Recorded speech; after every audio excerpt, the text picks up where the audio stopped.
Counter पे बैठ बैठ के मारा। यहां बेचारा इतना बैठा इतना बैठा इतना बैठा, बैठते बैठते पेट निकल गया। अभी मरा इस नीयत से कि कुछ आराम कर लूं, फिर फरिश्ते आए और उठाकर बिठा दिए। जरा गौर कीजिए प्यारे भाइयों कि ये उठाकर क्यों बिठाया जाता है। अगर आप किसी बाजू वाले मौलवी से पूछेंगे तो बोलेगा वो सवाल के जवाब लेना था इसलिए उठाकर बिठाए। तो मेरा ये जवाब है कि भाई जवाब देने के लिए बैठना कोई जरूरी नहीं है। आपके बाबा लेटे हुए हैं, आप जाकर कहें बाबा जरा उठो मुझे आपसे कुछ सवाल कर रहे हैं, बाबा बोलेंगे बेटे मैं लेटे लेटे भी जवाब दे सकता हूं, बिठाने की क्या जरूरत है, चल पूछता जा। और फरिश्ता कोई हमसे बड़ा मर्तबे वाला तो नहीं है कि वो आए और हमको उठाकर बिठाए। फरिश्ते का मुकाम तो छोटा है इंसान के सामने, तो एक छोटे के लिए बड़े को बिठाना कोई कमाल की बात। तो पता चला कि जवाब लेने के लिए बिठाया नहीं जा रहा है। बाज लोगों ने कहा कि नहीं नहीं इसलिए बिठाया जा रहा है क्योंकि उसका चेहरा देखना था। तो भाई लेटे हुए आदमी का भी चेहरा देखते हैं, बिठाने की क्या जरूरत है। जब हम देख रहे थे आखिरी वक्त में चेहरा तो बिठा के नहीं लिटा कर ही देख रहे थे। फरिश्ता भी लिटा कर देखेगा, बिठाने की जरूरत क्या है। अलगर्ज 40 लोग 40 बातें कहते रहे, मगर मेरा अकीदा सुन लीजिए। खुदा की कसम मैं सोचता हूं कि इसलिए उठाकर बिठाया जा रहा है कि सुन कि आज तू खबर में लेटा है, लेटा लेटा नहीं चलेगा, उठकर बैठना होगा क्योंकि तेरी खबर में आमद मुस्तफा होने वाली है, नबी पाक की आमद होने वाली है।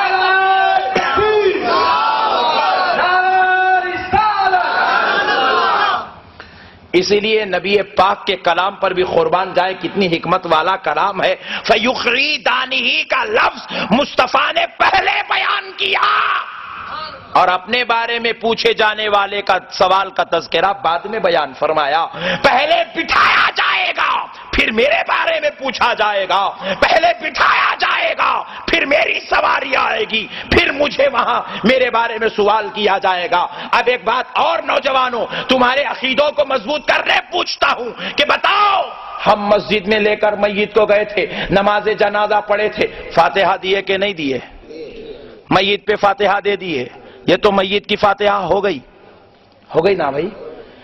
खबर पे लिटाए, खबर में बिठाए, खबर में लिटाने के बाद आप फिर खबर बंद करके फातिहा पढ़े। वो जो फातिहा नमाज जनाजा पर थी वो दुनिया की आखिरी फातिहा थी। खबर पे लिटाकर, खबर में लिटाकर जो फातिहा पढ़े वो आखिरत की पहली फातिहा थी। पता चला हमारी जिंदगी फातिहा पे खत्म और आखिरत फातिहा पे शुरू। मगर एक जवाब दो है सुन्नी नौजवानों, 40 कदम पे जो फातिहा थी वो क्या थी? 40 कदम पे वरंगल में फातिहा पढ़ते कि नहीं पढ़ते? कोई पढ़े या ना पढ़े आप जरूर पढ़ना। यही फातिहा असल फातिहा होती है। 11वीं में जो फातिहा होती है वो खाने पे होती है, 11वीं में जो फातिहा होती है वो झंडे पे होती है, 12वीं में जो फातिहा होती है वो जिक्र रसूल पे होती है, जलसे में जो फातिहा होती है जलसे के इख्तिताम के लिए होती है, बरकतों के हुसूल के लिए होती है। मगर खुदा की कसम अहमद नक्शबंदी का ये अकीदा है जो 40 कदम पे फातिहा होती है वो मैयत पे नहीं होती, वो खबर पे नहीं होती, वो मुर्दे के लिए नहीं होती। खबर में आमदे मुस्तफा होती है तो मुस्तफा पे पड़ी जाती है।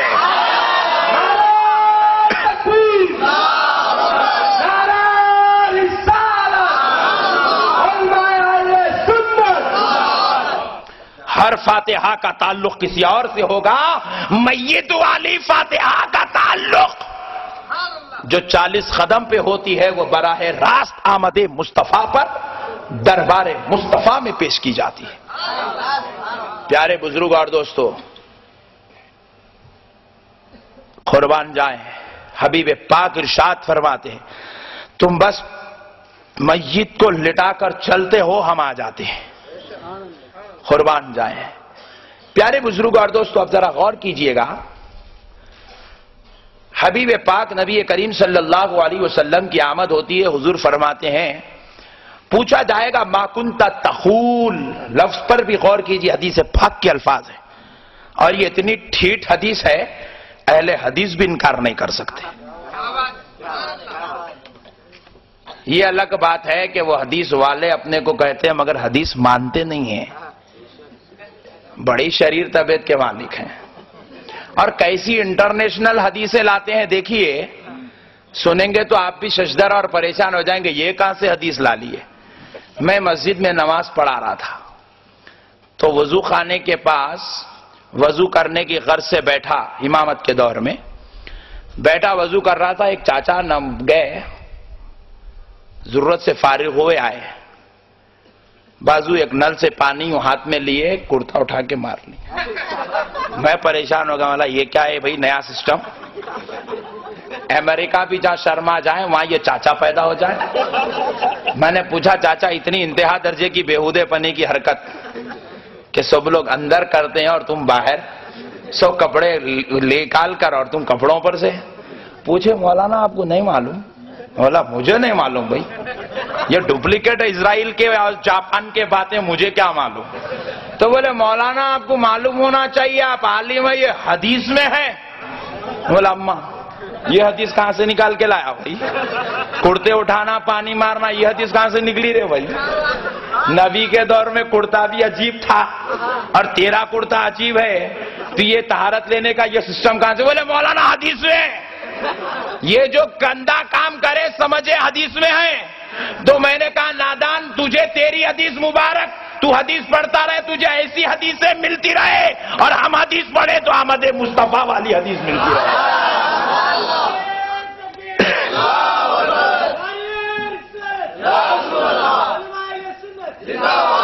تو پیارے بزرگ اور دوستو، آج کل کا زمانہ بڑا خطرناک ہے، لوگ خطرناک انداز کی حدیثیں لا رہے ہیں، اور ان حدیثوں کے بارے میں بھی حضور نے ارشاد فرمایا، انشاءاللہ موقع ملے تو آخری میں سناتے ہیں کہ یہ کیسے خطرناک لوگ ہیں، اور ان کے بارے میں حضور نے 1400 سال پہلے بیان فرمایا تھا۔